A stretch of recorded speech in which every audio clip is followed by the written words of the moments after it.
오늘은 이제 그 지난번에 이어서 지난번에는 저희가 블록체인과 관련한 얘기를 좀 했었는데 오늘은 여러분들한테 좀 필요한 내용들을 말씀드리기 좋을 것 같아서 그 데이터 경제, 앞으로 이제 좀 있으면 여러분들이 맞이하게 될 데이터 경제에 대한 얘기와 그랬을 때 과연 우리는 어떻게 대처를 하고 이 변화하는 시대에 맞춰 살아갈 것인가에 대해서 한번 얘기를 나눠보도록 하겠습니다. 네, 간단하게 지난번에 제가 저 양력을 말씀드렸고요. 현재 저는 그 스타트업 엑셀레이팅 업무도 하고 있고 아시아 쪽의 블록체인, 그 디지털 자산화 이런 비즈니스를 전개를 하고 있습니다. 네, 경제의 재미이라는 얘기를 좀 하도록 꺼내고 싶습니다. 사실 여러분들이 이제 경제학과나 경영학을 하시는 분들이 많으신데요.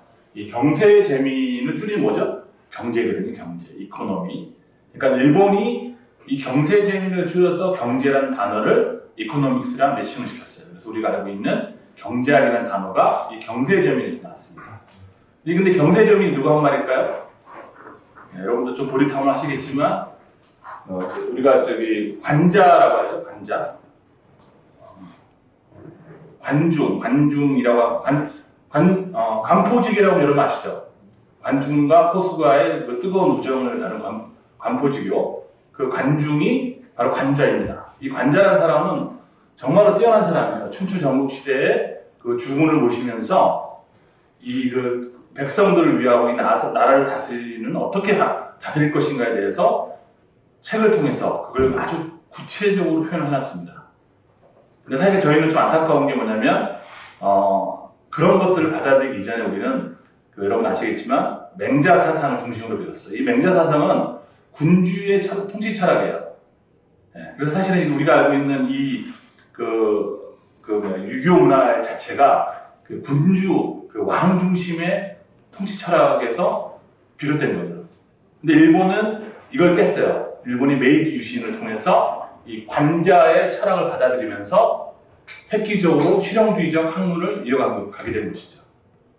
네, 그래서 그런 얘기들이 중요한 화두인데요. 그래서 여러분들이 경제학이나 경영학을 공부를 할 때 이 경제재민이라는 단어에 대해서 결국은 백성을 이롭게 하고 어떻게 나라가 편안하게 할 수 있느냐, 이것이 그 사람이 사는 방법에서 가장 중요하다는 거죠.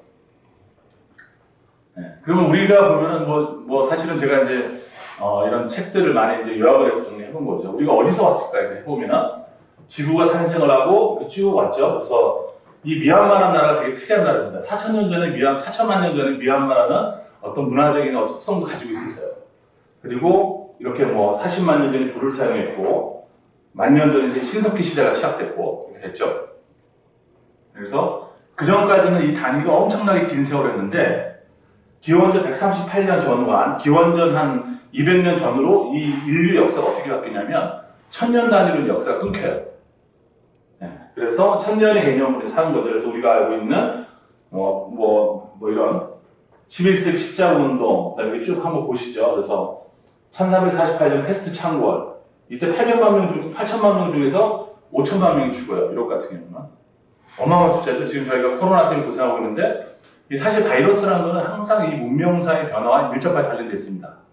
인간의 문화가 크게 변화할 때, 습관이나 행동 태도가 변화할 때 바이러스가 반드시 나타났어요. 패스트 이후에 뭐가 나타났죠? 유럽에서는 르네상스가 나타났죠. 바이러스로 인해서 르네상스라는 유럽의 부흥기가 생겼어요. 그 다음에 1492년 아메리카 대륙을 발견했죠. 근데 또 재밌습니다. 1519년에 이 멕시코 원주민, 아메리카 대륙의 원주민이 대략 2,500만 명 중에서 100만 명만 살아남아요. 그리고 아메리카 대륙을 유럽에 있는, 그렇죠? 신흥 사람들이 장악하게 되는 거예요. 이것도 바이러스 때문에 사실 그렇게 된 거예요. 네. 이것도 사실은 아메리카 대륙의 역사는 바이러스부터 시작된 거예요.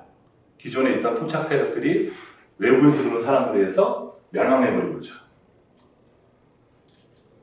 네. 그 1000년의 역사가 더 짧아졌어요. 어떻게? 산업혁명 이후로는 100년 단위로 시간이 쪼개졌어요. 18세기 산업혁명 이후로 정확히 100년 단위로 우리는 지금 21세기 살고 있죠? 100년 단위로 끊어졌습니다. 근데 이제 18세기의 산업혁명의 가장 특징은 뭐냐면 바로 이거예요. 인류가 개발한 가장 뛰어난 복리, 우리가 자본주의에서 이 복리 개념이 중요합니다. 여러분들 예금할 때 단리복리 아시죠? 단리복리.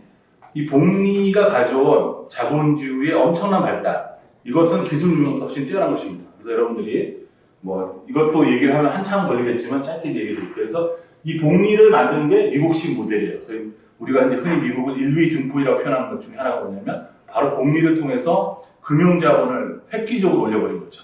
그러니까 즉 산업혁명 이후에 뭐 여기 좀 내용들이 있지만 이 복리식 금융자본을 통해서 인류가 짧은 시간에 급속도로 생산성을 증대하게 됐습니다.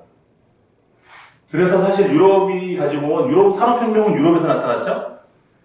딱 200년 만에 이 인류 문명을 그 전에 신석기에 해당하는 문명에서 새로운 시대로 만들어버렸죠. 뭐 신석기 척이 이런 개념이 아니라 자본주의 시대로 바꿔버린 거예요. 그리고 시간의 단위를 100년에서 10년 단위로 조정했어요. 지금 여러분 아시지만 지금 어떻게 됐죠? 1년도 엄청 길어요. 그렇죠? 갈수록 우리 인간의 시간의 단위가 좁혀지고 있습니다. 지금은 어떤 분들은 초단위 경제라고 얘기하죠? 엄청나게 빠른 속도로 변화를 하고 있는 거예요. 근데 조금 봤지만 여러분도 봤지만 100년 단위 긴 역사들이 있었어요. 긴 시간을 동안 천천히 변화했는데 갈수록 빨리 변하고 있는 거죠. 사실은 이 문구는 좀 오래된 표현이긴 한데 이게 딱 맞는 것 같아요. 서양은 이 세계를 짧은 시간에 변화시키고 다시 제자리로 돌아가고 있어요. 여러분 아시겠지만 유럽은 뭐 교회가 없어지고 종교 문화가 없어지고 그 기계 문명에서 어떤 자연주의 문화로 바뀌고 있고 이런 큰 변화들이 벌어지고 있습니다. 이런 변화의 흐름에 대해서 우리가 좀 더 되게 세밀하게 관찰할 필요가 있는 것들이죠.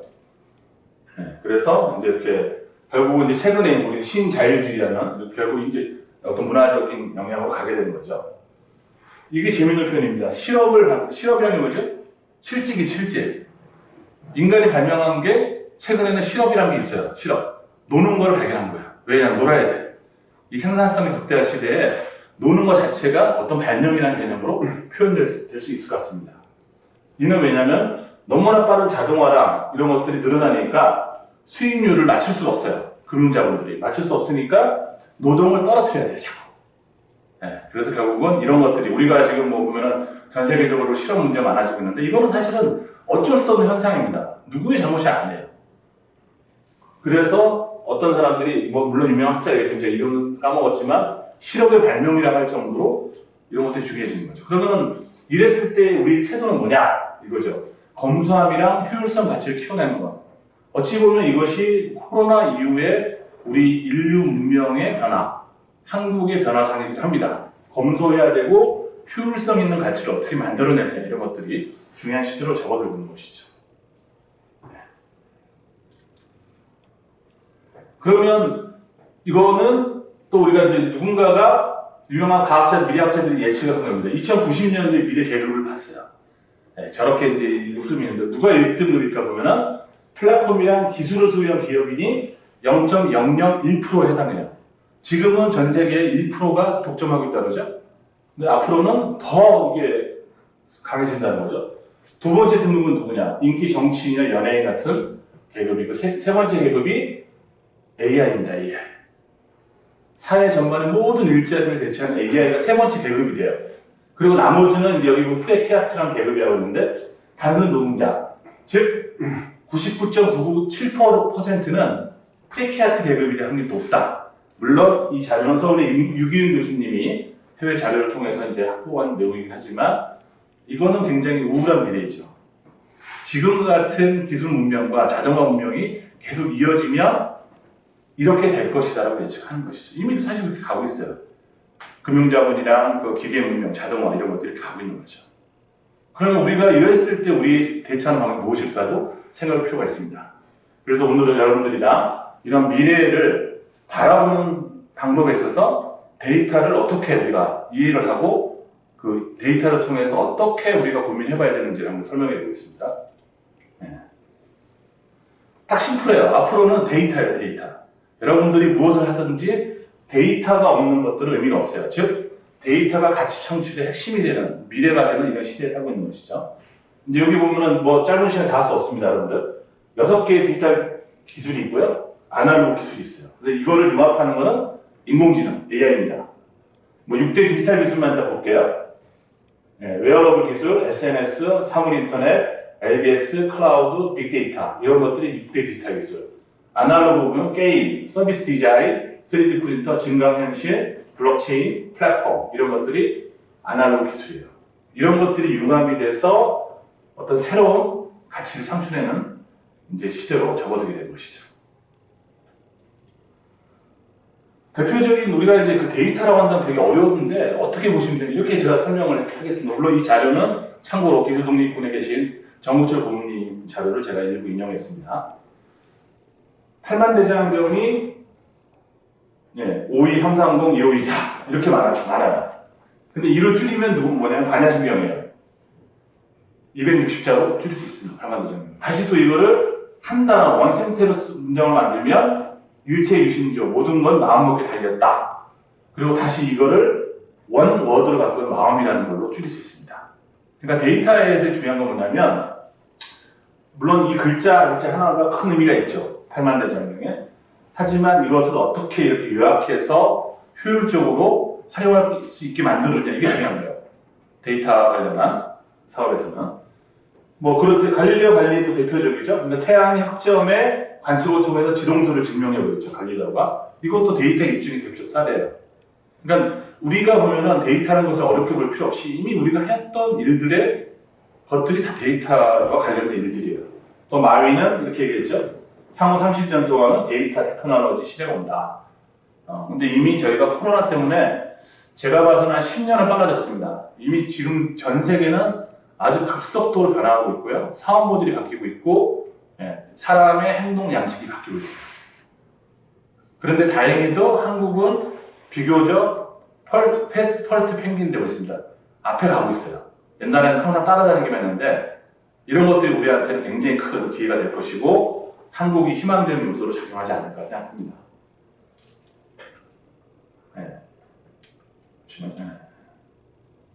그래서 데이터가 결국 어떤 문제를 해결하는 방법 중에 하나가 아닐까 이렇게 생각하고요. 이걸 좀 더 바꿔보면 이렇습니다. 3차 산업은 이겁니다. 되게 심플합니다. 머신과 소프트웨어가 결합해서 데이터를 만들어내는 거고요. 3차 산업은. 4차 산업은 데이터를 가지고 소프트웨어가 중심이 되는 기계를 만드는 게 4차 산업이에요. 이해되시나요? 되게 쉽죠? 이거 이해하시면 돼요. 이것만 이해하시면 4차 산업이 왜 중요한지 이제 좀 이해되실 겁니다. 그래서 결국은 이거죠. 생각의 방식을 바꿔야 된다, 인간은. 지금 우리가 변화하는 이 시대의 가장 중요한 것은 어떻게 생각하느냐, 왜 생각해야 되느냐, 이런 것들에 대한 방식을 바꾸는 게 중요하다고 생각합니다. 그러나 이제 또 보면 사실은 기존에 우리가 데이터라고 본다면 이거는 이제 이광춘 데이터 과학자가 이렇게 이제 기존의 데이터에 대해 설명해 준 거예요. 되게 많습니다, 이게. 데이터가 별로 깨끗하지가 않아요, 여태까지 보면. 또 굉장히 80% 이상을 데이터를 모으고 확보하는 데 써버려요. 그 다음에 별로 필요치가 않아요, 딥러닝이. 그 다음에 이거 있죠? 일반화 선형 모델, 그냥 다 해결할 수 있는 문제들이었어요. 그리고 빅데이터는 단지 도구일 뿐이다 생각했었고, 좀 더 넘어가겠습니다. 그래서 극소수만 좀 유용하다 생각했었고요. 완전 자동화는 없다라는 게 결국 인간이 개입해야 된다. 이런 것들이 우리가 데이터에 관련돼서 가지고 있는 입장이었어요. 그런데 계속 제가 반복해서 말씀드리지만 이런 것들이 변화하기 시작하는 거죠. 그래서 저는 이런 데이터 경쟁은 아직 시작하지 않았다. 이제 시작인 거죠. 그래서 사실은 엄청난 기회가 있습니다. 우리가 기존에 인터넷 기반의 어떤 다양한 비즈니스 모델, 모바일 기반의 비즈니스 모델과 달리 데이터 기반의 비즈니스 모델은 이제 시작이다. 그래서 이런 다양한 각 분야의 것들이 있죠. 그래서 이렇게 오프라인의 민간과 공간의 리걸스 데이터가 있고 이걸 이제 데이터화를 시키죠. 그래서 여기 빅데이터나 클라우드 플랫폼을 올리고 인공지능 개입을 하고 이렇게 스마트화를 시키는 거죠. 디자인화 시키고 블록체인화 시키고 게임화 시키고 플랫폼화 시켜서 새로운 스마트가 기본이 된 오프라인. 그러니까 여러분들이 어떻게 생각하시면 되면은 우리는 기존에 오프라인과 온라인을 구분해서 했어요. 근데 지금 앞으로 어떻게 되냐면 오프라인을 소프트웨어를 얹어서 바꿔버려요. 그게 뭐냐면 다르게 보면 스마트 오프라인입니다. 그게 우리가 얘기하는 비대면과 연관성이 많아요. 비대면사의 핵심이 스마트 오프라인이에요. 그래서 이런 스마트 오프라인 개방형 롱테일 플랫폼이라고 하는데 이 개방형 롱테일 플랫폼을 만드는 회사들이 앞으로 많아질 거예요. 또 이것은 대부분 민간이 주도를 해야 되고, 그래서 이런 것들이 변화를 가는 중심에 서지 않는가 생각합니다. 그래서 이쪽에 있는 각 분야별, 지금 현재 우리가 알고 있는 산업들이죠. 이런 산업들이 이렇게 바뀌는 거예요. 스마트 팩토리, 스마트 금융, 스마트 모빌리티, 스마트 교육, 스마트 거버넌스, 스마트 세이프티, 엄청나게 많은 일이 생기겠죠.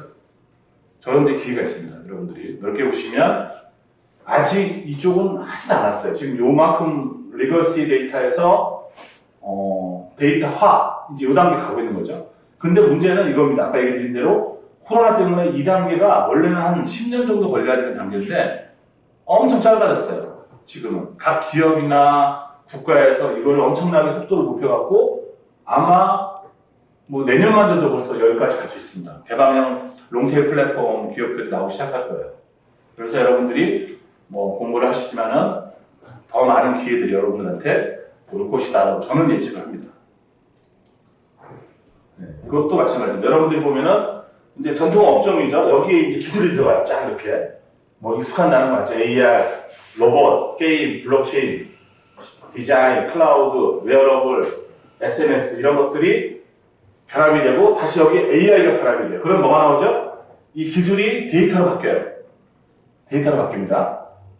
이 데이터로 바뀌면 뭘 쓸 수 있죠? 이제 드디어 새로운 형태의 사업들이 나타나는 겁니다. 스마트 공장, 뭐 디지털 헬스케어, 에듀테크, 스마트 CCTV 이런 다양한 형태의 새로운 기업들이 나와요. 그럼 여러분들이 알고 있는 뭐 에듀테크 기업이라는 우리가 알고 있죠? 이거는 아까 얘기 드린 대로 기존에 우리가 익숙한 거 뭐냐면 오프라인과 별도의 시장으로서의 기업들이에요. 근데 지금 제가 말씀드린 건 뭐냐면 오프라인을 온라인으로, 즉 데이터 기반의 오프라인이 만들어진 산업들입니다. 그래서 스마트라는 단어를 붙일 수 있는 거예요. 그래서 이런 것들이 그렇다면 기존에 이쪽에 있는 것들이죠. 기존 전통 산업에 있는 사람들이 이렇게 바뀌면 된다고 할 수 있죠. 근데 어려운 점이 있어요.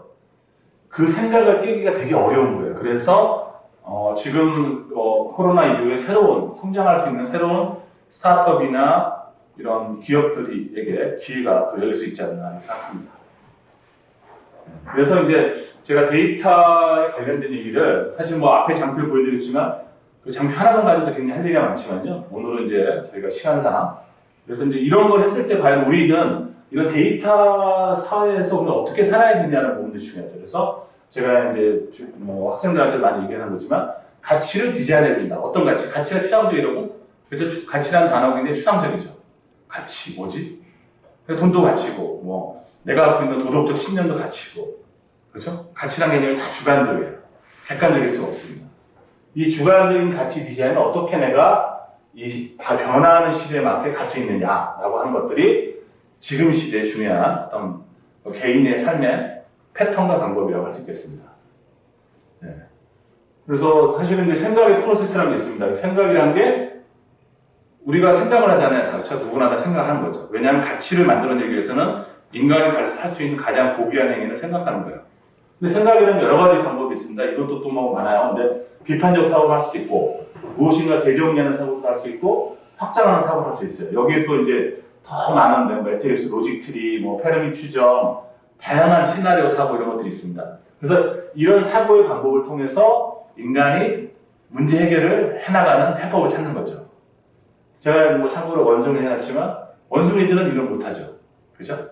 유인원이나 원숭이들 아직 이런 글쎄요 언젠가 될 수 있겠죠. 뭔가 AI가 더 발전하면은 동물들과 어떤 소통도 될 수 있을 거라고 보는데 인간만의 고유한 영역이죠. 생각을 하고 그 문제를 해결하는 방법들은 인간만의 고유한 방법인 것 같습니다.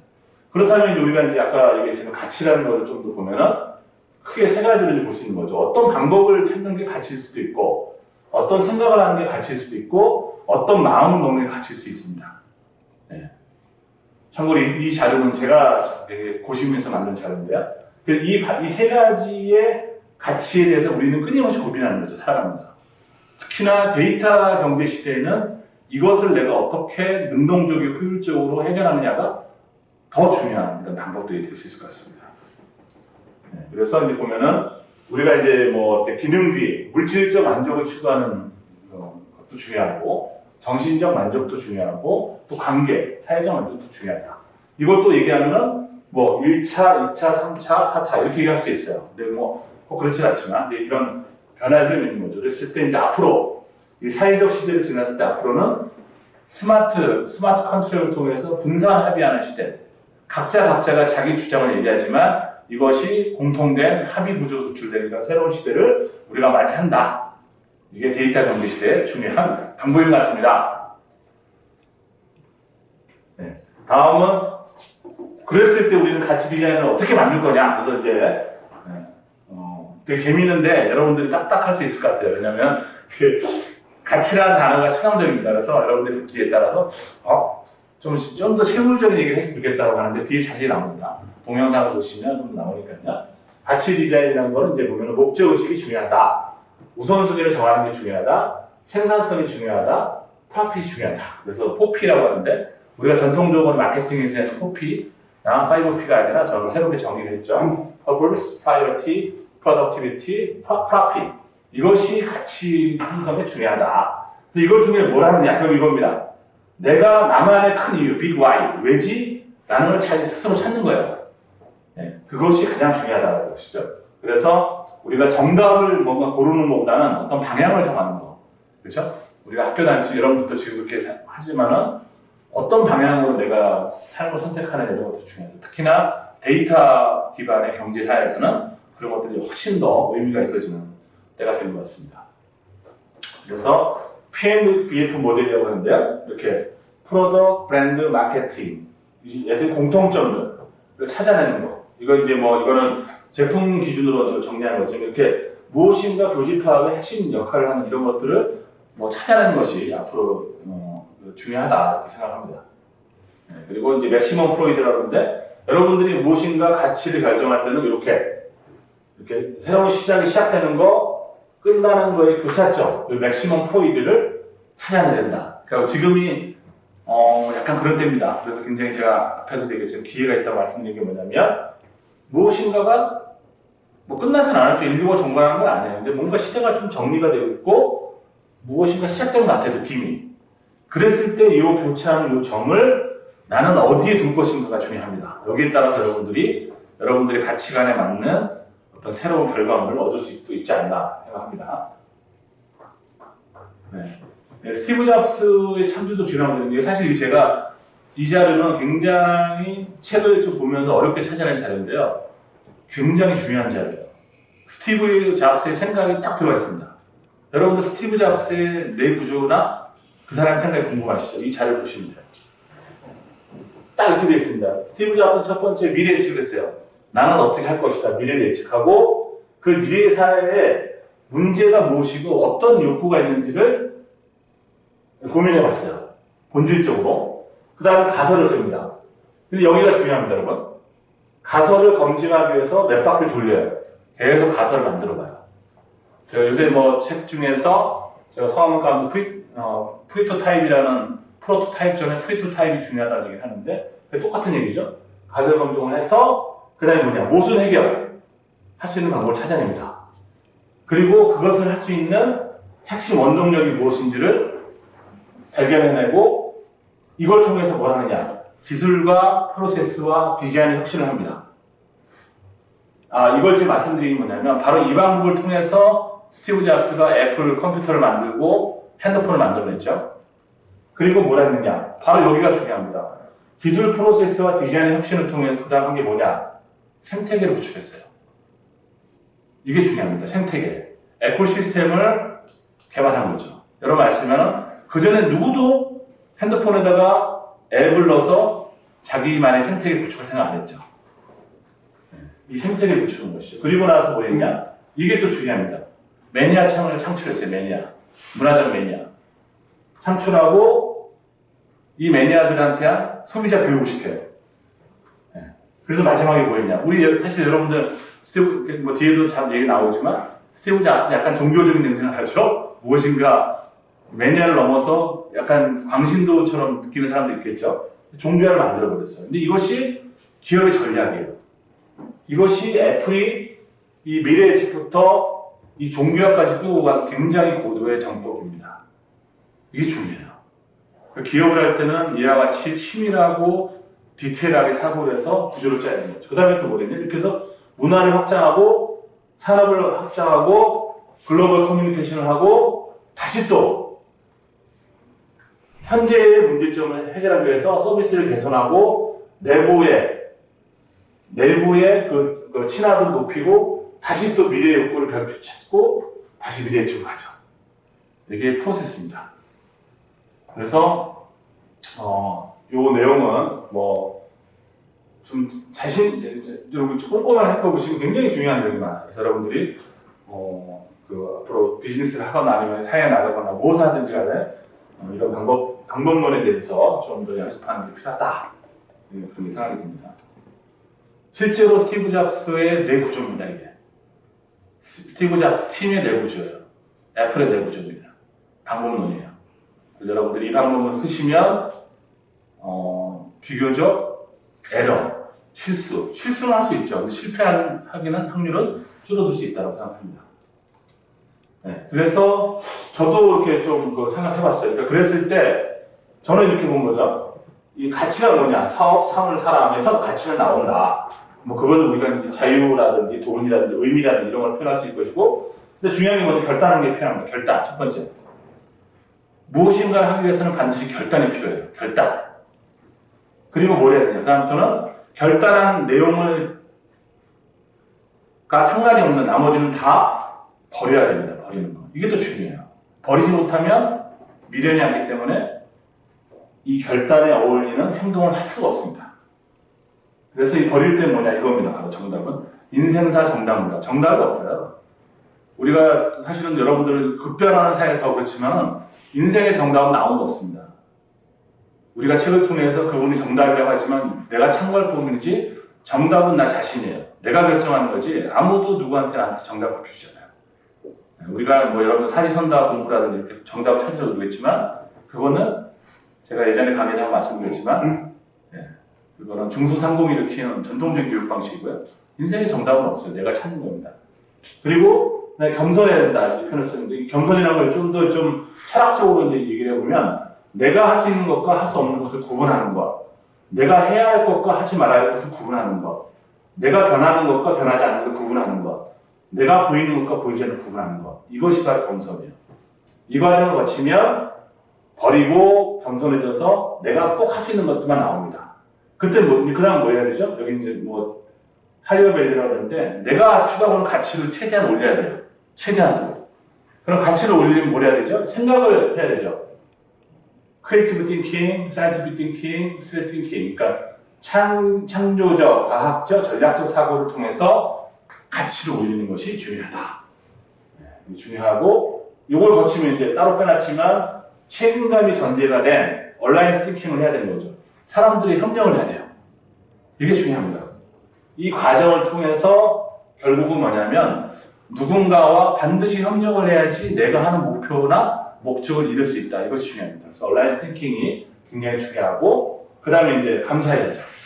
그 결과 어찌됐든 이 프로세스가 계속 반복적으로 돌면서 우리가 목표하는 삶의 방향을 갈 수 있는 것이죠. 물론 이거는 스티브 잡스가 썼던 방법과 뭐 약간의 제가 줄여서 정리한 거지만 이런 형태의 구조가 굉장히 비즈니스라든지 자기 자신의 삶을 스스로 개척하는 데 있어서 중요하다.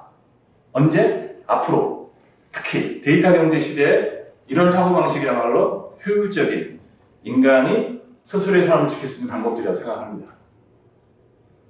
그래서 저는 이렇게 본 거죠. 앞으로 데이터 경제는 우리 호모사피엔스의 모든 습관을 바꿀 거야. 이게 무서운 내용입니다.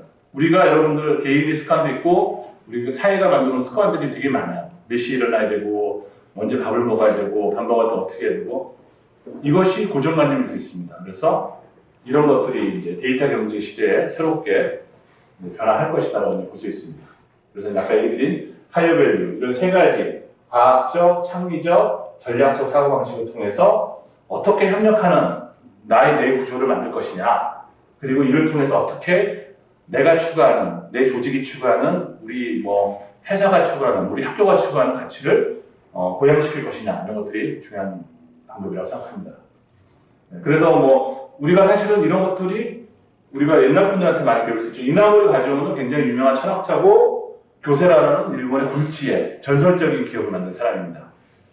이분은 스스로 인문학자고 철학자라고 얘기했죠. 그래서 이분이 얘기했던 아메바 경영이 굉장히 유명합니다. 여러분들이 뭐 좀 오래된 책이긴 하지만 안 읽어보신 분들 읽어보시면 좋을 것 같아요. 그래서 아메바, 스스로 독립해서 혼자 생존할 수 있는 이런 경영의 형태, 이런 것들을 통해서 공동의 노력, 또 모두에 의한 경영, 간단하고 쉽게 이해할 수 있는 정보, 이런 것들을 통해서 이나모리는 일본에서 전설적인 사람이죠. 이런 분들이 우리한테 벤치마킹 할 수 있는 여러 가지 요소들을 제공한 것 같습니다. 그 다음에 이제 우리가 뭐, 아까 얘기했지만, 그 종교 같은 우리가 애플을 한번 얘기할 필요가 있죠. 사실 그 스티브 잡스가 잘한 게 뭐냐면, 본인의 창의적, 그 다음에 전략적, 과학적 사고방식을 가지고 있었어요. 근데 가장 잘한 게 뭐냐면, 얼라이언스 티킹, 협업할 수 있는, 여러분들 흔히 스티브 잡스가 독선적이거나 독단적이라고 하는데요. 그거는 그냥 캐릭터일 뿐이고, 협력할 때는 정말 잘했어요. 이 사람이 누굴 데려왔냐면, 인텔에서 마케팅을 했던 마이크 마를라는 사람을 데려왔어요. 그래서 뭘 했냐. 그 전에 애플은 잡스랑 워지니아이 만든 동아리 같은 회사였어요, 정말. 근데 이 인텔의 마이크 마클라가 합류하면서 애플이 성장의 기반을 마련합니다. 그다음에 빌 캠벨은 미국의 그 실리콘밸리의 그 멘토라고 그러죠. 굉장히 훌륭한 분인데요. 뭐 이분은 뭐 애플뿐만 아니라 되게 많은 기업들의 그 멘토를 해주신 분인데, 빌 캠벨한테 반드시 일주일에 한 번씩 숙제를 받았어요. 질문을 하고 빌 캠벨한테 질의를 했어요. 그러니까 여러분들 사실은 카톡 많이 쓰죠? 여러분들이 인생에서 멘토가 있다고 생각해 보십시오. 요새 멘토링이 되게 쉬워요. 왜 쉽냐면 여러분들이 카톡으로 그분한테 음성으로 질문하시면 답변을 받을 수 있는 것도 가능해요. 실제로 최근에 이렇게 좀 이렇게 뭐 책을 읽는 동아리 이런 데서는 그런 것들을 많이 하는 거죠. 그래서 이런 멘토링이 중요하다. 일주일에 한 번씩 자기 스스로도 점검하지만 나에 대한 관심이나 나에 대한 어떤 이해를 하고 있는 분한테 멘토링을 받는 것도 굉장히 필요하다 생각합니다. 가이가와사키 프리젠테이션의 기재, 애플의 모든 프리젠테이션은 가이가와사키가 다 했죠. 전설적인 인물입니다. 그러니까 되게 신기하죠? 한 번 더 볼게요. 그 다음에 준코 부치노. 제가 지난번에 한번 말씀드린지 모르겠지만 스티브 잡스가 철학가를 중퇴를 하고 1년 반 동안 인도로 여행을 가요. 그리고 여행에서 돌아옵니다. 근데 여행 가서 사실은 잡스가 별로 얻은 게 없어요. 그냥 정말 다양한 모습, 살아가는 모습 본 거죠. 여러분들 여행이 중요한 텍스트라고 하는데 정말 여행은 중요합니다. 그래서 보고 와서 그 다음에 이제 잡스가 그 학교 근처에, 집 근처에 사과 농장에서 일을 합니다. 근데 그 사과 농장에 누가 있었냐면 이 준코 부치노라는 일본의 선불교 그 승려가 되셨어요. 그리고 이 승려가 스티브 잡스한테 어마어마한 영향을 미칩니다. 그래서 물론 이제 여러 가지 뭐 설이 있지만 그래서 그때 그 사과 농장의 그 경험이 잡스한테 감명을 해서 애플이라는 회사를 지었다는 거의 정설이 맞을 겁니다. 그래서 이 준코 부치노는 실제로 스티브 잡스가 마지막 임종의 순간에 마지막 손을 잡아주고 정말 고맙다고 인사했던 사람이죠. 그래서 이제 아까 제가 이 내용들을 보여드린 게 뭐냐면 그 데이터 경제 시대의 생각, 여전히 우리는 생각의 방식이 중요한데 이런 얼라이언스 띵킹, 협업하는 이런 모델의 생각이 정말 중요하다는 얘기를 하려고 이제 말씀드린 거죠. 그래서 이런 얼라이언스 띵킹을 하기 위해서 생각을 분명히 내가 정리해야 된다. 내 생각이 정리되지 않은 상태에서 협업이나 얼라이언스 하기 힘들다. 그래서 확고한 취업, 그리고 또 자기 지식이 있어야 돼요. 그리고 요거는 제가 뭐 말씀드렸습니다. 어떤 일을 하든 여러분들 상조를 하세요. 상조를 하시면은 바뀌어요. 근데 안 해요. 저도 마찬가지입니다. 상조를 꾸준히 하시면 바뀌게 돼 있어요. 이거는 우주의 원리입니다. 그래서 결코 포기하지 않는 상교, 이게 중요한 얘기고요. 그랬을 때 우리가 이점이 뭐냐? 이겁니다. 이게 제일 중요합니다. 여러분도 우리가 회사가 알고 있는 상식이 있죠? 근데 세상에 와서 비상식이에요. 제 말을 잘 이해하시나요? 그래서 우리가 상식으로 알고 있는 것들이 다른 사람의 누군가에서는 비상식으로 볼 수 있는 거죠. 이거를 이해할 수 있는 마음이 정말 중요하다. 그리고 가장 중요한 겁니다. 나의 생각을 공유하는 게 중요합니다. 여러분, 인풋보다는 아웃풋이 중요합니다. 많은 뭐 책을 읽거나 뭐 뭔가 정보를 듣고 내가 갖고 있는 것보다는 나의 생각이나 정보들을 남한테 아웃풋을 해야지만 공유가 돼요. 이 일을 할 수 있어요. 그게 왜 하느냐? 결국 나의 아군을 높이는 겁니다. 늘리는 거예요. 그렇죠? 전쟁에서 당연히 아군이 많아야지 이기겠죠? 네. 결국 아군이 되면 뭐가 되냐? 모든 사람들이 납득할 수 있는 계획이 됩니다. 이게 사업이 성공하는 길이고 여러분들이 사회에 멋지게 진출할 수 있는 방법이에요. 모두를 납득시킬 수 있는 계획을 가지고 있으면 돼요. 그랬을 때 이제 보면은 우리가 이제 앞으로는 더 그렇죠? 이 세상에 어떤 사업은 감정에서 우러나는 발상이 중요하다. 이게 감정에서 우러나는 발상이라는 표현이 중요합니다. 그러니까 아이디어라고 우리가 흔히 얘기하지만 그냥 보통 우리가 생각하는 아이디어는 어떤지 아세요? 어디서 본 거예요? 여러분들 TV에서 봤든 인터넷에서 봤든 본 거예요. 대부분 그럴 겁니다. 여러분들 거라고 착각한 거죠. 생각도 마찬가지예요. 여러분들 대부분의 생각은 나의 생각이 아니야. 어딘가에서 남들이 했던 얘기를 가져온 거야. 진정한 나의 생각과 아이디어는 뭐냐면 사유를 돼, 사유. 여러분, 금동미륵 부살 방가사유삼이라고 한번 들어보셨을 겁니다. 거기에 보면 방가사유삼, 반 좀 살짝 기울여서 한 손은 뭐하죠? 이쪽인가요? 오른손에는 이렇게, 그렇죠? 이렇게 하고 계신데 반대편 손은 뭐하고 있을까요? 발가락 만지고 있어요. 그게 진정한 사유예요. 무슨 얘기냐면 생각하고 실행하지 않는 것, 이것은 생각이고 생각하고 실천하는 것, 이것이 사유라는 거죠. 이것은 동서고금이 똑같습니다. 사유라는 개념은 뭐냐면 내가 생각한 걸 실천해서 사람들과 공유하고 이해하고 모두를 납득시킬 수 있도록 만드는 거, 이게 사유라는 거죠. 그래서 저는 개인적으로는 금동미륵 보살 방법사에서 볼 때마다 굉장히 참 신비롭습니다. 옛날 사람들이 엄청나게 똑똑한 분들이죠. 그래서 이제 이걸 좀 더 표현하면 이제 이런 거죠. 이거는 제가 이제 정리한 표현인데요. 앞으로는 디지털 경제 시대에 이게 중요하다는 거죠. 편안하다는 감각, 이게 되게 중요한 거예요. 개인한테도 그렇고 조직도 그렇고 편안하다는 감각이 굉장히 중요합니다. 여러분들은 그런 세대지만 여러분들은 뭔가 불편한 거에는 안 가려고 그러죠? 그렇죠? 공부도 편한 데서 하셔야 되고 그런데 그게 나쁜 게 아니라는 거예요. 편안하다는 감각이 더 중요해지고 있고 두 번째가 재미있다는 생각. 네. 여기 앞에 서 있는 강사의 경우는 재미없어도 했지만 제가 여러분들이랑 그렇게 굳이 할 필요가 있을까? 그런 생각이 듭니다. 그래서 재미있다는 생각이 굉장히 중요한 시대다. 왜? 나머지 뭐가 있죠? 데이터가 있는 거예요. 이 데이터를 움직일 수 있는 거는 바로 편안하다는 감각이나 재미있다는 생각을 가지고 움직여야지 실제 돌아간다. 네, 이렇게 볼 수 있을 것 같습니다.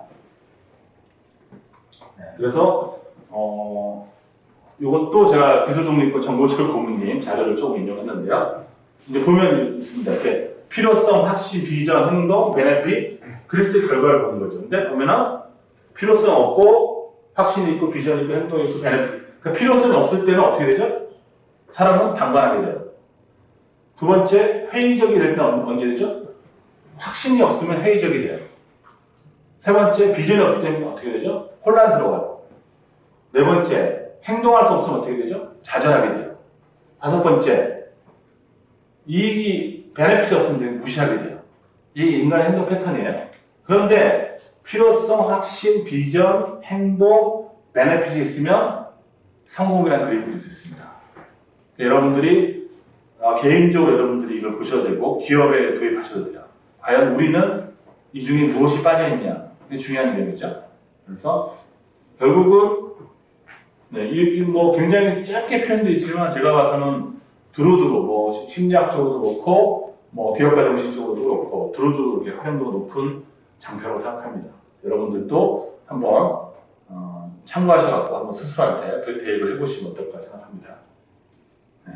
그래서 이제 보면은 우리가 이제 흔히 얘기하지만 그런 제가 이제 데이터 경제 그다음에 자기 갖고 있는 이런 마인드 컨트롤 그다음에 안트프라노십 이런 얘기를 쭉 드렸는데요.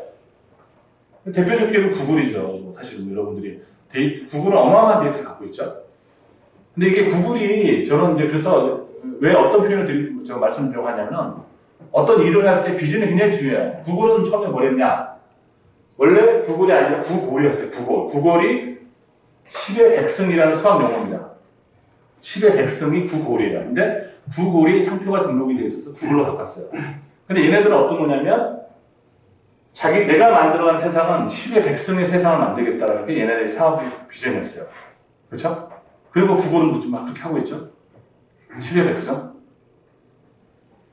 근데 실제로 우리 그 우주가 만들어낼 수 있는 이 정보의 세계라고 한다면 이건 물리학자도 얘기했지만 10의 72승이에요.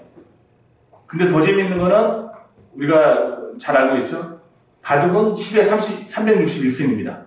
19 곱하기 19. 바둑이 어마어마한 그 정보의 그 메커니즘은 어마어마한 스포츠라고 할 수 있습니다. 두뇌 게임의 스포츠죠. 그래서 이런 구글이 그런 비전을 가지고 있었고, 뭐 배달의 민족도 10계명이 있고 10계명이 있어요. 10계명을 짓는 게 뭘까요? 우리가 흔히 이제 기독교에서 10계명이라고 얘기하죠. 10계명이 뭐죠? 10계명은 바로 지켜야 될 우리끼리 내어질 규율이나 약속이에요, 약속. 프라미스. 구글이 이렇게 본 거죠. 고객한테 집중한다. 그러면 나머지는 해결된다. 두 번째, 한 가지를 정말 잘하는 것이 최고다. 세 번째, 느린 것보다는 빠른 것이 좋다. 네 번째, 인터넷에도 민주주의는 작동한다. 다섯 번째, 해답을 찾기 책상에 앉아있을 필요는 없다. 여섯 번째, 사악해지지 않고도 돈을 벌 수 있다. 일곱 번째, 언제나 세상에는 생각보다 많은 정보가 있다. 여덟 번째, 정보에 대한 수혜는 국경이 없다. 아홉 번째, 수트를 읽지 않고도 진지하게 일할 수 있다. 열 번째, 훌륭한 말은 충분하지 않다. 여러분 어떻게 느끼세요? 구글이 하는 지금 방법과 태도가 거의 일치하죠? 구글은 반드시 이 원칙대로 사업을 진행했고 그 멤버들한테 초기에 교육을 시키면서 이 원칙을 유지할 수 있도록 했습니다. 네. 제가 가끔씩 이렇게 웅뚱웅뚱 여러분 스웨덴이라는 나라 우리가 한국전쟁에 참전을 했었는데 스웨덴이 굉장히 작은 나라예요. 1000만 명도 안 되는 작은 나라인데 정말 그 스웨덴이 저는 처음 의구심이 많았어요. 되게 뛰어난 글로벌 핸드폰 업체도 있고 엄청난 기술을 가지고 있거든요. 왜 그럴까를 생각했었는데 저는 이렇게 봤습니다. 스웨덴은 칼폰 린데라는 엄청나게 훌륭한 그 생물학자가 있었어요. 이 사람이 누구냐면 여러분들 생물학에서 알고 계시죠? 종속강 강문계라고 뭐 저희 때는 많이 이렇게 암기식으로 외웠었는데요. 모든 살아있는 물체에 분류를 시켰어요. 물체에 이름을 다 지어준 거예요. 어마어마한 거죠, 어마어마한 그렇죠? 사물의 이름을 모르면 그 사물을 모르는 것이다. 굉장히 철학적인 의미인데 이 칼폰 린네가 이 정성과 강문계를 만들어낸 사람이에요. 그래서 스웨덴이 제가 봐서 굉장히 체계적인 또 과학적인 분석적인 전략적인 이런 비즈니스에 능통하고 잘하죠. 뛰어난 민족인 것 같습니다. 그래서 조금 이제 이거는 이 표현은 뭐냐면 데이터 경제 시대에 어떤 인간의 위치라고 할까요? 이제 시간, 공간이라는 게 결국은 데이터를 구성하는 요소예요. 그리고 여기에 어떤 점을 찍느냐 이게 인간에서 있습니다. 과연 우리가 어디 있을까요? 여러분들한테는 이건 제가 그냥 철학처럼 던져본 얘기입니다. 보이는 것, 변하는 것, 변하지 않는 것, 보이지 않는 것. 여러분들은 어디에 있죠? 우리 조직은 어디에 있죠? 한번 고민해 볼 필요가 있습니다. 모든 것들은 시간과 공간 속에 있습니다. 우리 인간도 마찬가지고 사물도 마찬가지고 모든 것들이 있습니다. 그래서 여러분들이 어디에 포지션 하느냐, 어디에 있느냐에 따라서 인생의 방향은 바뀔 것이고 변화할 것입니다. 저는 개인적으로는 이 시간의 개념보다는 공간의 개념이 중요한 것 같아요. 어느 공간이냐에 따라서 사람은 변화할 수 있고 조직의 운명도 바뀔 수 있습니다. 네, 그래서 제가 이제 조금 이제 그 데이터 경제를 좀 표현을 바꿔본 거죠. 데이터를 한번 이렇게 생각해 볼 수 있어요. 시간이라고 표현한다면 여러분들한테는 시간에 대한 디자인이 필요한 거죠. 데이터 경제 시대에. 네. 이게 뭐냐, 그레이 미러라는 스타트업이 만든 거울이에요. 예를 들면, 뭐죠? 나의 삶에 대해서 현재의 모습과 나의 컨디션이나 나의 모습에 따라서 변화된 모습을 바로 볼 수 있도록 만들어준 미러입니다. 여러분들 TV 프로그램 이렇게 나이 먹을 때의 모습 변장해서 하는 것들이 있죠. 사람은 되게 희한한 게 뭐냐면 시간의 변화에 맞춰서 나의 모습이 변하는 게 굉장히 민감하죠. 그런데 과연 여러분들이 나의 실제 모습이 끊임없이 이건 매일매일 체크할 수 있는 거예요. 그래서 이런 그레이 미러라는 이런 그 제품을 통해서 어떤 사람의 시간에 대한 개념을 이해시키는 이런 스타트업이 있죠. 그 다음에 이제 우리가 공간을 한번 또 생각해 볼 필요가 있습니다. 공간에 대해서 한번 상상하고 이렇게 디자인해 볼 필요가 있는데요. 쿠더라는 회사입니다. 그렇죠? 여러분들 이렇게 그 모빌로 이동시켜서 바로 활동할 수 있도록 만들어 놨죠. 그러니까 사실은 우리가 지금 특히 한국의 경우는 아파트 문화가 발전했는데요. 사실 굉장히 위험해요. 우리가 10년 내에 큰 변화와 혁신이 생길 수도 있어요. 기득권층들이 변화를 좀 이렇게 이해한다면, 네, 그냥 이게 학교일 수도 있어요, 그렇죠? 원 클래스가 되겠죠? 항균 시설 돼 있고 너무나 프리한 코로나부터 자유로운 시설물이 될 수도 있어요, 그렇죠? 네. 이런 것들을 이동해서 내가 원하는 장소에서 언제든지 내가 원하는 방법으로 활용할 수도 있겠죠. The Rinspeed Microsnap.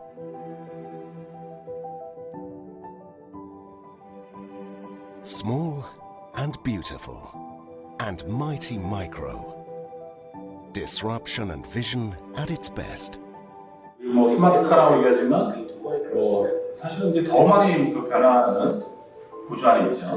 Future mobility will seamlessly integrate into smart cities. There is a 이제 차가 더 이상 차가 아니라 집이에요, 집. 세컨드 홈이 되는 거죠. 4 short years of IT service life versus 18 long years filled with many miles. How can they be reconciled? An absolute must for our safety. The pace of our lives is constantly accelerating.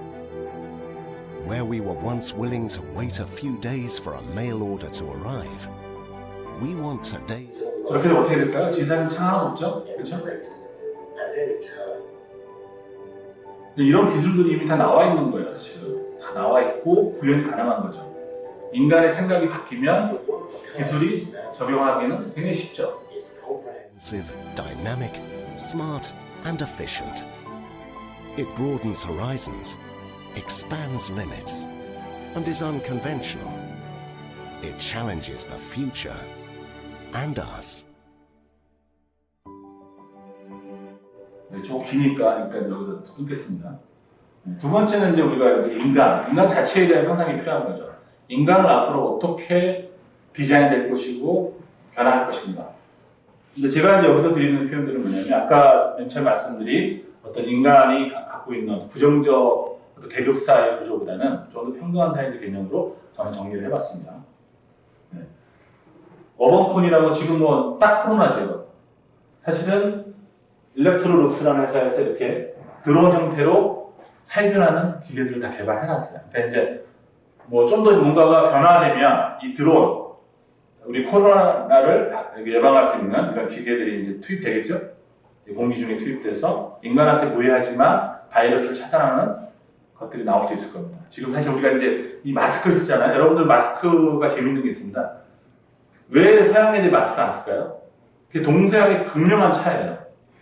동양은 그런 것들에 대해서 이렇게 나름대로 잘 수용을 해주는데 서양 애들은 여러분 쾌골조로 같은 거 아시죠? 마스크가 갖고 있는 그 부정적인 인제 강해요. 문화적으로. 그래서 걔네들은 마스크에 대한 거부감이 있습니다. 지금 정말 어쩔 수 없으니까 이제 쓰기 시작한 건데요. 그래서 그런 것들을 사실 이해해 줄 필요가 있어요. 그래서 택시 테프라테라나라고 하는 건데 이제 뭐냐면 이게 택시 안에서 그 아로나 서비스를 해줘요. 아로나 서비스 해주는 택시들도 나왔어요. 그래서 이런 것들이 이제 어떤 인간의 아주 기본적이고 원초적인 어떤 욕구들을 해결해주는 어떤 방법으로 정리되고 있습니다. 그래서 이제 요거 저는 이제 아까 실화 공간 인간을 얘기했는데요. 이 세 개를 합친 걸로 좀 한번 정리해봤어요. 그래서 이거를 이제 약간 좀 뭐 같이 좀 새로운 방법 측면 이런 걸 생각해봤습니다. 그래서 크라우드 펀딩, 그린 어반 디자인, 그다음에 뭐 지속 가능 콘텐츠, 가능성 게임 이런 것들이 앞으로 이 세 가지를 융합한 형태로 우리들한테 모습을 나타낼 것이다라고 해서 이 데이터 경제 시대에 의미를 가지고 있을 것 같습니다. 크라우드 펀딩 이제 방법인데요. 한번 동영상을 보시겠습니다. Since 1958, the relief organization Miserior has been creating self-help initiatives for the third world. In the fight against poverty and injustice, every euro counts, and it's clear that even small donations can make a big difference. though very few people know this. The simple solution, the one thing that people always have with them, a credit card. Last year, over 40% of all payments in Europe were made with one. 우리가 크레딧 카드를 쓰면은 무엇인가 포인트를 기부를 할 수도 있고 할 수 있는데요. 이걸 직관적으로 바꾼 거예요. The poster makes giving easier than ever before, and you can see the results. Your donation can provide daily bread for a family in Peru, or help an imprisoned Filipino child return to a normal life, all for just €2. These unique billboards were developed together with Stripe.com. 기부의 의미를 뭔가 메시지를 주면서 좀 변화를 할 수 있도록 사람들이 생각을 해주는 거죠. International airports, but stayed with them long after. When donors received their credit card statement, they were asked to turn their one-off donation into a monthly donation. It's a small gesture that makes a big difference. The social swipe, making giving easier than ever before.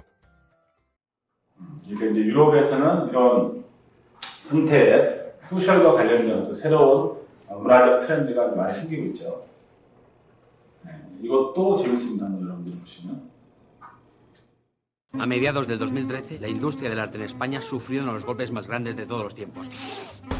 El gobierno decidió cambiar el impuesto de los espectáculos teatrales del 8 al 21%, logrando la mayor sangría de espectadores que se recuerde. Un 30% menos de espectadores en tan solo un año. La gente se volcó a consumir entretenimiento probado masivamente como los blockbusters americanos. Ante esa realidad, la compañía independiente de comedia Teatraneo decidió tomárselo con humor e inventar algo. Pay Per Laugh, the first comedy shows where you only pay for what you consume. We fitted each seat with a facial recognition system that detects the smile and proposed the following deal to spectators. Entrance will be totally free. If the show produces no laughs, you don't pay anything. However, if you laugh, you have to pay for each smile. Each smile produced is worth 30. 앞에 모니터 설치해놓고 웃는 양과 횟수나 이 크기에 따라서 보상을 해주는 거예요. 우리가 이제 광고에서 보면은 그죠? 페이퍼 빌이라는 이런 여러 가지 개념이 있는데 그런 것을 위해서 사실은 개인적으로는 이거 우리나라에서 좀 뭔가 도입해도 좋지 않을까 생각이 들어요. 그래서 우리가 블록체인이라든지 AI에서 중요한 것들이 결국 보상이 되는 거다. 그래서 그런 보상의 방법으로 그러니까 아까 제가 얘기 드린 뭐냐면 결국 오프라인을 온라인과 융합하는 방법들이 대표적인 것들이 이런 겁니다. 그러니까 사람들은 똑같이 행동을 하는데 그것이 뭔가 온라인과 미디어나 온라인 데이터가 연관돼서 어떤 가치를 창출하는 거 이게 중요한 거죠. For the number of laughs, not shows. We should also not write off the paper cry. Or paper what the fuck system. What the fuck? 네, 올라가시고 포인트가 변화된 것에 따라서. The first comedy shows where you only pay for what you consume. 네, 그래서 그러니까 이런 형태의 유형들이 앞으로 굉장히 많아질 거라고 저는 예측합니다. 그림 어번 디자인인데 그래스버스라는 게 이제 이렇게 보면은 사실은 지금도 다 할 수 있죠. 근데 우리나라도 좀 더 변화를 하겠죠. 우리나라도 엄청나게 어번 디자인이 좀 많이 바뀌었는데 이런 이런 버스 위에다가 이런 꽃을 잔디를 싣고 정원을 만들 수도 있겠죠. 이런 혁신적인 발상가들이 더 많이 나와야 될 거라고 생각합니다. 그다음에 커뮤니케이션 디자인인데 이것도 영상으로 한번 보시죠. With kids heading back to school this week, it's a good time to be thinking about how we can keep them safer on our roads.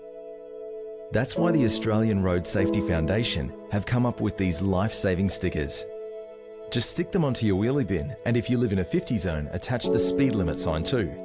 A reminder to watch out whenever the bins are wheeled out.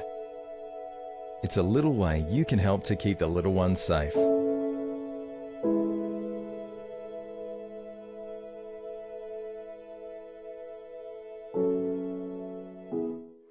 안전에 대한 이런 것들을 저렇게 스티커, 아이들 모습의 스티커를 통해서 좀 형상화시켜서 좀 의식을 고취한다는 이런 것들도 굉장히 중요한 어떤 시간과 공간과 인간의 결합한 부분에서의 어떤 중요한 부분이 아닐까 생각하고요.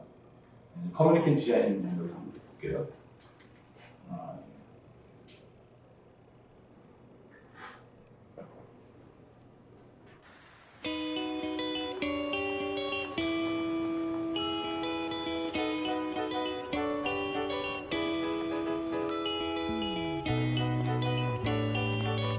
문을 뭐가 나올까요? 이거 한번 상상해 보시죠. 스투트가르트라는 문을 열면은 밀란이라는 문을 열면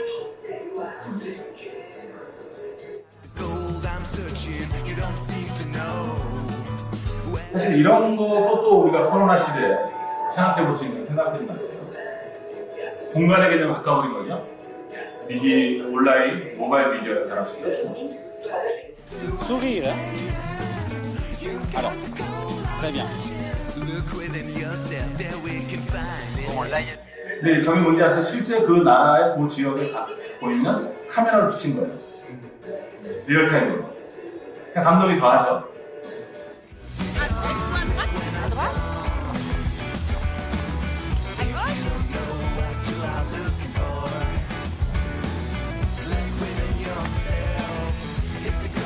충분히 우리가 비대면이라는 이런 사회에서도 나름대로 재미있게 사는 것들을 우리가 인간을 찾을 수 있는 거예요.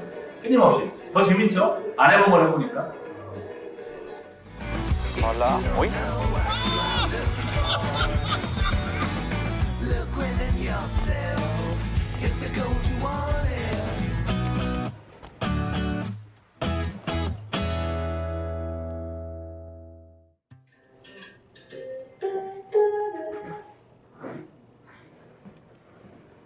네, 그래서 요거는 이제 트리 콘서트라고 해서 우리가 나무, 굉장히 오래된 나무가 있는데 이걸 어떻게 인간과 조화롭게 할 수 있냐는 부분에 대해서 또 이렇게 한번 어떨까요?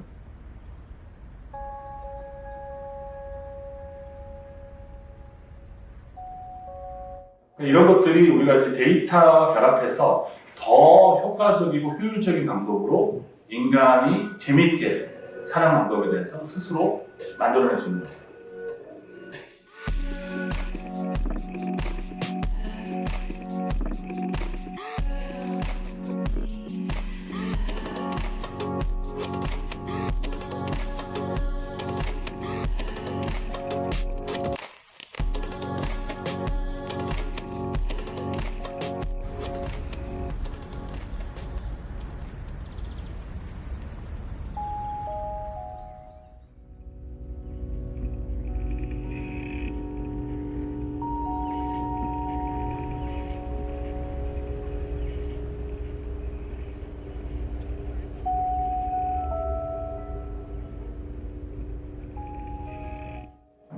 가을이 돼서 열매가 떨어지면 색깔이 바뀌고 사운드가 바뀌어요. 이것을 온라인이랑 모바일 통해서 계속 리얼타임으로 공유하는 거죠. 나무가 주는 그 뭔가 콘서트라고 표현했지만 그렇죠? 자연과 인간이 하나로 결합할 수 있는 어떤 영감 요소가 생기겠죠.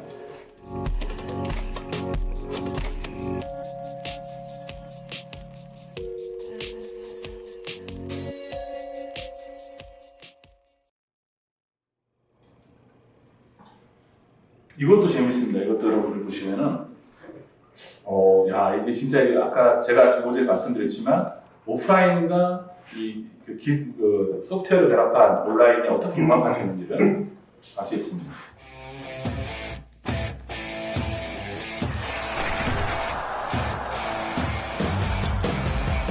Hockey Club Davos is the most successful Swiss ice hockey team, with currently 31 championship titles.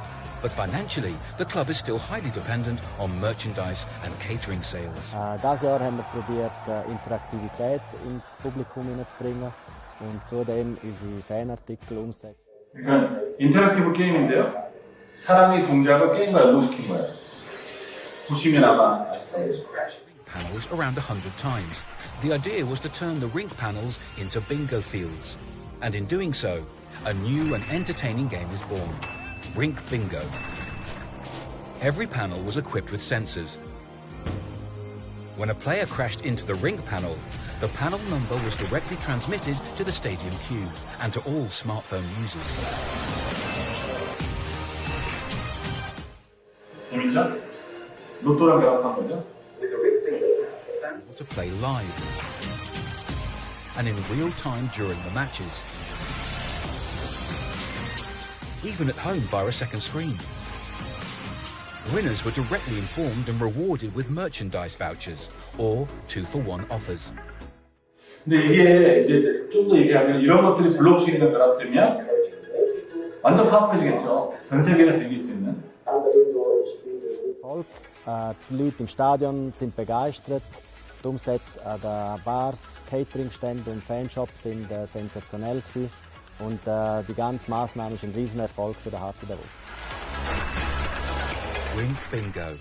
How a small game brought more fun to the big game.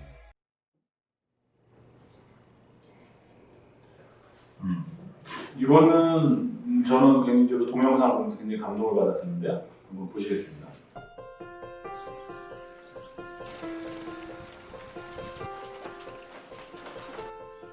In 2012, we set out on a mission to alleviate iron deficiency and iron deficiency anemia using this, the Lucky Iron Fish. We started our work in the country that inspired our mission, Cambodia. Why Cambodia? A shocking 6 million Cambodians are iron deficient. That's almost half of the country. And over 3.5 billion people worldwide suffer from this preventable condition. This is a huge global problem, and we are tackling it head on with this simple, easy to use, and effective solution. All you have to do is cook with it. Using the Lucky Iron Fish can provide up to 75% of a person's daily required iron intake. Restored iron levels give people more energy, brain power, blood circulation, and better health overall. It's something everyone can feel good about. Above and beyond our health commitment in Cambodia, we also strive to have a strong social and environmental impact in every aspect of our operations. That's why we've partnered with like-minded organizations to help achieve our goals. The fish itself is carefully crafted in a small local production site using only specially selected recycled material. And it's shaped like a fish because that is a symbol of luck in Cambodia. Our packaging for the Cambodian market is handmade out of locally grown palm leaf by the good people at the Baton Artisans. Not only do they use biodegradable material, but they also provide jobs for disabled Cambodians, many of them landmine victims. Our international packaging is produced using recycled materials by Friends International, an NGO that works with marginalized urban youth to help them become productive, independent citizens. And finally, our branding, marketing, and communications are done by a local agency called 17 Triggers, a behavioral change lab that specializes in marketing for good causes. We've also carried out extensive research to test the effectiveness and viability of the Lucky Iron Fish, and are now partnering with international aid agencies to carry out even larger clinical trials. Our dedication to being socially responsible has earned us B Corp certification, which is an international certification assigned to corporations who are committed to doing good. We're not the only ones who believe in our potential. Through grants, donations, revenue, and investment, we have raised nearly $1 million in our first 2 years of operation. Our hard work and innovative product have attracted recognition and support from all over the world. As a result, people everywhere are requesting the sale of the Lucky Iron Fish in their countries. But this is just the beginning. Our plan is to take a significant step in reducing iron deficiency rates by globally expanding the availability of the Lucky Iron Fish and providing the Lucky Iron Fish to 1 million families over the next 5 years. We won't rest until iron deficiency is a thing of the past. And as a young startup, we still need your help. Help spread the word, help fund our cause, and help us put a fish in every pot.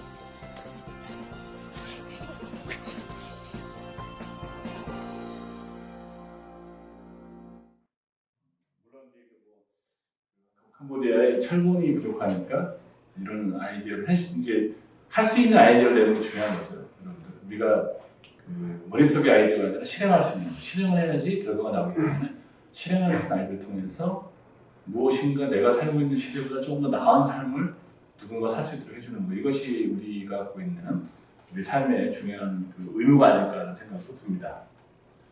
이거는 이제 3성 광고입니다. 우리나라도 훌륭한 기업도 있습니다.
네, 제가 오늘 강의는 이걸로 이제 마무리해야 될 것 같은데요.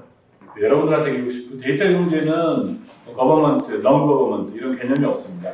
중요한 것은 우리가 여태까지 쌓아놓고 우리가 18세기 이후에 가지고 있던 많은 데이터를 얼마나 효율적으로 개인한테 좋은 적합한 모델링을 만드느냐, 기업한테 좋은 모델링을 만드느냐, 이것은 순전히 우리 손에 달려있는 것 같습니다. 그래서 여러분들이 뭐 사업을 하실 분도 있고 또 계속 공부를 하실 분도 있겠지만 이 변화하는 시대에 내가 중심이 되는 새로운 세계관, 내가 중심이 되는 새로운 가치관을 통해서 누군가에게 손을 내밀릴 수 있는 이런 역할을 하신다면 분명히 오늘 강의가 의미 있을 것이고 여러분들의 인생과 미래에도 큰 도움이 될 거라고 생각합니다. 네, 감사합니다. 네.